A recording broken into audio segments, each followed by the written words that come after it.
finally started making these again. The cold and the duck. Back to that. So, here goes nothing. Let's start reading some of these things. The Pickle gave Supmaster 4 a special program that codes. This is Saint Supmaster. It codes anything based on a command. He told Supmaster 004 to make a game with people in it, as well as a difficult to get copy of the program. Then Supmaster was to test the program and get everyone to hate it. Right at the end of testing, the duck said crash the game. The Pickle plans on making war that will reveal the program and destroy GM. The Pickle has been in the game the whole time, so Supmaster crashed and posted the game to the sandbox. And in the game, almost every main character remembered everything and stopped the intro room from going to the main game room. So no one got to play the game. It was defeated, but only Supmaster 4 will ever know that.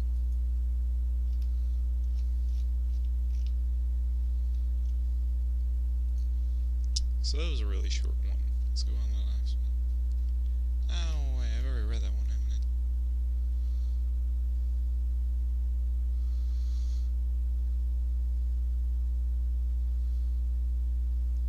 Yeah, because I've read the Wereworkers. So, the war between the crows and the D-Dog. And D-Dog had begun. I don't know if I'm picking up at the right spot, but let's go. D-Dog fought his way through thousands of crows to get to the big castle. He yelled upon enduring. So you have Squawk, said the as he perched on a toilet. The mighty Pickle will be sad to find that Mr. Squawk is dead. Pickle Squawk out of nowhere. What? I like evil because of my own reasons. So you do not work for the Pickle. Squawk! No. Then, out of the corner, the mighty Pickle in rage cast a spell on Mr. Squawk. You do now, he said, after an evil laugh. Yes, Master Squawk, said Mr. Squawk. And then, screw it all, kill both of you, yelled D-Dog. And he charged at Mr. Squawk, but little did he know that he could shoot lasers from his beak. Squawk! And a laser shot struck D-Dog's chest. Okay? Out of window. He landed in the middle of the skirmish between the crows and his army. Hurry, soldiers. And Mr. Squawk from the window. We now work for the mighty Pickle. The crows all piled up on D-Dog. The mighty Pickle teleporting himself and Mr. Squawk too. D-Dog managed to kill 1,000 more crows, but could not track down Mr. Squawk.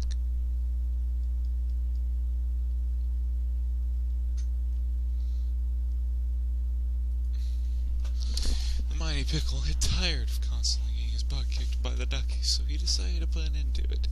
He decided to rid of the inner circle of the cold, because they were the biggest troublemakers at which time consisted of Roy Shirt, Blossom, and Darkness.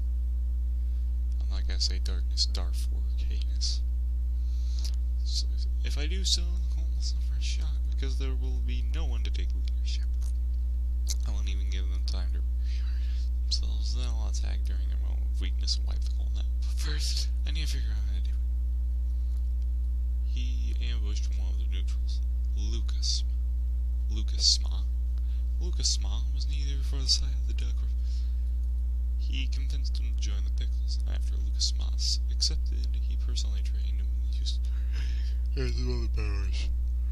After he learned what he needed, Lucas Sma entered the temple of the duck and spanned the place with Pickles.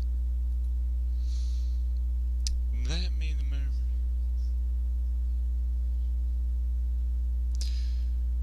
members of the inner circle very angry. They decided to lynch him. They approached him, but ring of fire spread.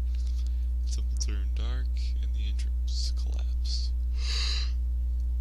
The Lucas Sma launched fireballs in multiple directions. Roy the Short dodged the attack, however, with a big flip. And when he pulled out his sword, he was hiding in his cane. People just thought that was a fashion statement before, I guess not. He was obviously more than they thought.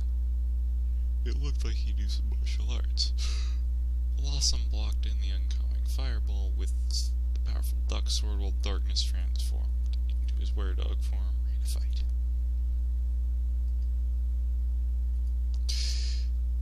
Roy the Short was ready to attack. Ready to react to any attack with a single-edged sword in hand, but Luke Small just stood there instead of attacking. Roy knew it was better not to strike. Years of combat training that, however, Blossom and Darkness did not have such patience. Blossom ran toward Lucas Maw and swung his duck sword at him, but the sword was stopped by an invisible protective field. Know that, kids. You always get one of those.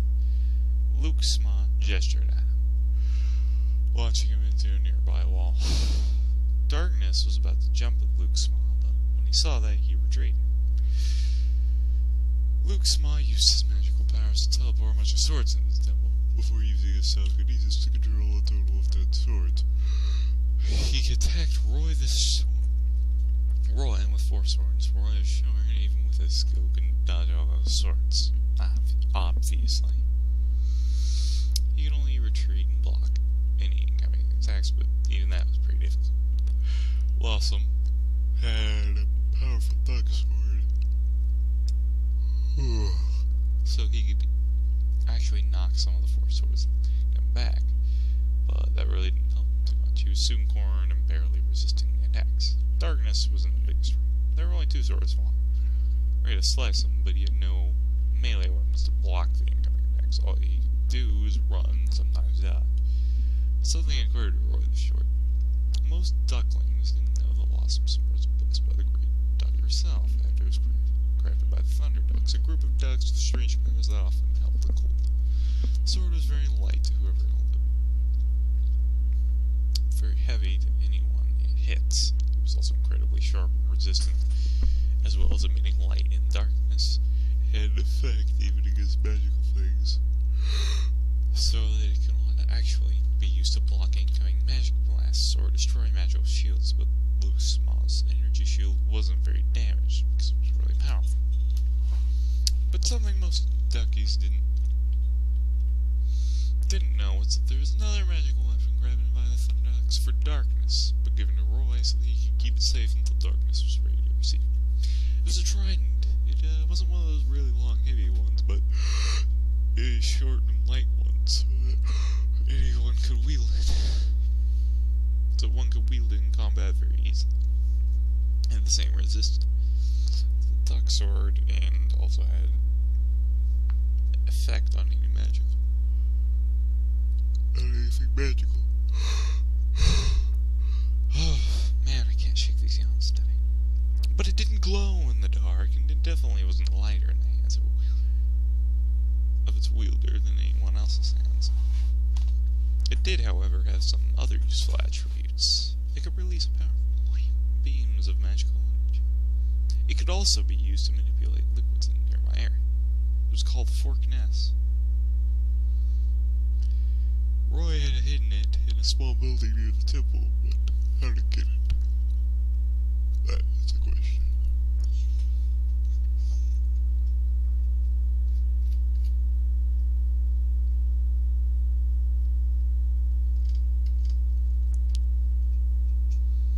I'm almost done.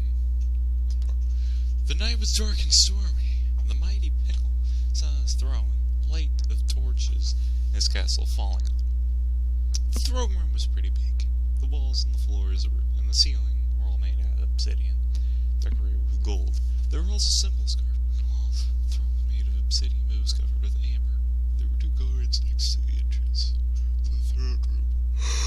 They were wielding double axes and looked like humans, but they were green and had very sharp fangs.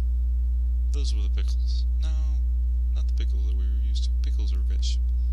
Pickled vegetables are only a tool, not sentient beings. The those pickles that were running my pickle, and those pickles they had minds, they were real-living servants of the mighty pickle, part of his legions, known as the Pickles.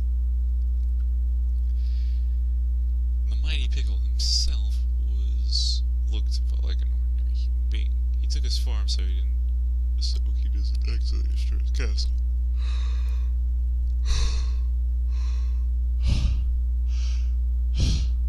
His real form is so terrifying it can't even be described. Suddenly someone opened the door. A figure in black clothes entered the throne room. It was a member of the Pilankist Order, the Order of the Pickles Dark Mages. He approached the throne kneeled before the mighty pickle. And the mighty pickle spoke to him. "You have failed me, Lucas Smile. I do not accept it. But there are so many of them. I have information for you, something you might use. Please don't kill me. Speak, if you care about you. Here we are, the weapon of the duck." Okay. They have the duck's trident. The power of forkness is in their hands. Ah. That is your usefulness. You will never fail me again. Die. The mighty pickle pointed his hand at Lucas. Lucas smiled. His body rose in the air. He started shaking and let out a scream of pain. The evil power of the pickle slowly surrounded him and blood sprayed out of his eyes, ears, and mouth, and nostrils. I don't know if you understood that last sentence there. His body started burning, so it got all twisted to unnatural positions. His muscles and joints and bones ripping apart as he was mangled into a ball of meat. Bones and organs, even his soul was getting torn to shreds. He wasn't just dead, he ceased to exist. He couldn't even reach down. After a few seconds, what was left was his dead body on the floor. I find it hard to believe my followers are incapable of killing a few people. And now I shall destroy the cult myself. D-Dog and Lawson were standing near the entrance to the temple. "Hey! Look over there," said Lawson. There appeared to be a storm spreading to the right. It was moving in their direction at a very rate. That's actually what it says. It says, at a very rate.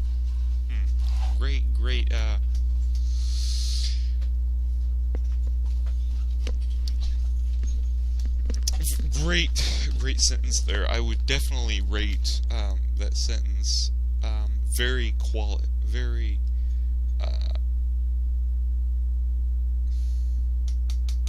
let me think. It is very quality. That sentence is very quality, if you know what I mean.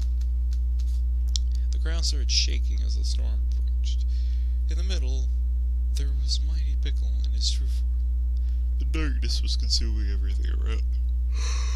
The citizens of the GMC were screaming. Thunder everywhere. Pure state of panic. A huge crater was forming and the ground was slowly being destroyed. It was like the apocalypse. Near the pickle, there was nothing. Absolutely nothing. There was no ground beneath him. There were no buildings around him. There was no living being. Terrible fear filled the minds of everyone looking at this. The pickle still moving forward. Out of nowhere, light so wonderful, so warm, and so bright it can bring back the dead and make them dance happily. Flowers bloomed everything around the light source was so happy, and the light source was the great duck. And the great duck spoke strong and very deep voice. "You shall pass!" Rip off. The voice echoed. A strong flash of light could be seen as the great duck and the mighty pickle vanished. What happened? Where'd they go? To the ruins of the YYGF. I sent them with this gem. I do not have the power to affect the ballet either way, but at least I can move it to somewhere where they will not do damage. that. And so the battle continued in the ruins of the YYGF. The place was destroyed with a war between the hackers and the moderators. While they were fighting, their surroundings were slowly fading and disappearing. Reality itself was getting ripped to pieces. Everything was slowly falling apart in bites. It was all becoming dust of zeros and ones, and soon, even that didn't exist. There was only the Great Duck, My Pickle, and Arrow 404. And thus, the YYGF was known. We'll see you in the next episode. It's getting okay. See you then.